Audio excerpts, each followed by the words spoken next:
from Pigeon Forge, Tennessee, and the Lumberjack Feud. This amazing facility here. Welcome to the Steel Timber Sports Series U.S. Championships, and this is a very special part of the championships, the relay event. Tommy Sanders, Kevin Holtz here with you. We think of the Lumberjack as being one man against the forest, but this is different. This is team stuff in a whole new dimension. Yeah, like the Sasquatch of the West, they tend to be a solitary animal, but this is a team event, and these guys get excited for it. You can hear it as we did interviews before the show. You can see it on the stage as they're making the preparations. All right, we will have 6 teams competing in here, the Northeast, the Mid-Atlantic, the South, the Midwest, and a team from the college ranks. They will all run a time to get seedings for the first start of round-robin competition, so we'll get to see them all in action today. The relay event, there is a lot of emotion, and I think the thing in timber sports, it's a very selfish sport. I mean, you're going out there on your own. You're really on your own, and it's just dog eat dog. You're knocking your best buddies down constantly, and that's your goal as a competitor. So here, now you're competing for a team. You're not thinking about yourself. You're thinking about the other 3 guys on the team. This will be the Mid-Atlantic team versus the Northeast team. The Northeast team, Calvin Willard on the stock saw, Mike Sullivan on the single buck, Richard Jordan cutting the underhand, and Dave Jewett wrapping it up with the standing block. On the Mid-Atlantic team, we got Mike Esch on the underhand, Harry Burnsworth with the stock saw, Paul Finnegar running the single buck. Wrapping it up will be Arden Cogar Jr. on the standing block. These are only runs for times here, Kevin, but there's going to be some racing going on here. They'll be aware of each other as teams. And this is the kind of event you're going to see the ebb and flow. There's 4 different disciplines, 4 different competitors. You may see a group come out to an early advantage, and that advantage can be quickly eroded once we get into the chopping disciplines. Those tend to be the ones where the greatest amount of time is either gained or lost. Like I'm looking at these teams, I look at this discipline by discipline. Calvin Willard versus Harry Burnsworth. I'm going to say advantage Burnsworth, but probably not by a whole lot. Then we're going to switch over to one of the chopping events. You've got Jordan versus Esch. Very close matchup there. Jewett versus Cogar. It's probably going to be advantage Cogar on this one. Really, each event is going to add up to nanoseconds. There it is. Burnsworth slightly ahead over Willard. Esch goes into action for the team from the Mid-Atlantic. Richard Jordan for the Northeast there. Mike Esch has been having a good championship week here in Pigeon Forge, Tennessee.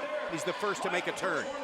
One of the things that Arden Cogar Jr. is taking into consideration that Dave Jewett hasn't noticed yet are all the chips in the underhand chop are making their way over to the standing block area. Arden's cleaning up and tidying up his area. Jewett needs to do the same now so he doesn't lose his footing. Mid-Atlantic with the jump there. Paul Finnegar going into action on the single buck. Mike Sullivan follows up.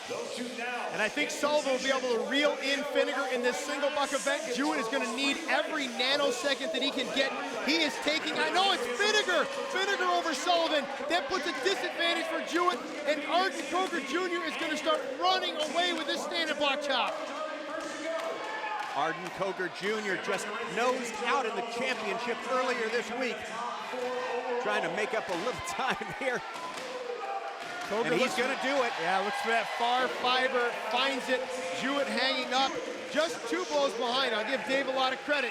He must have put in a really nice front face, had to get that off quickly to try to even have a chance of reeling in Arden Cogar Jr. Yeah, it was the Mid-Atlantic with the upper hand there. The times are official, 1:14:34 from the Mid-Atlantic team. The Northeast team 4 seconds back at 1:18:53. As always, officiating all of the events today in his 22nd year as head judge of the Steel Timber Sports Series, Dr. Rich Halleck, forest ecologist with the U.S. Forest Service. Get set. I'm a research scientist for the U.S. Forest Service. I'm an ecologist. I've spent my career studying tree and forest health issues, mostly in the northeastern U.S.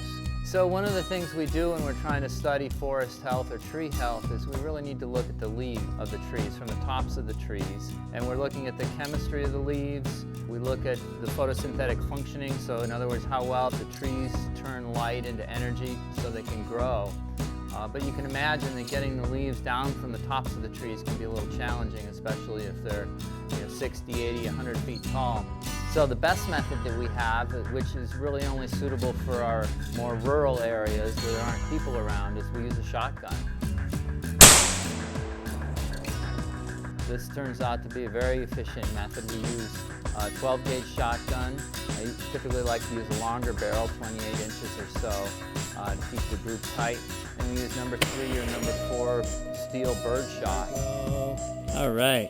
Be very precise, getting a small branch down, and you're not really hurting the tree very much. You can get a couple of branches per tree to get a good sample that we can do our analysis on.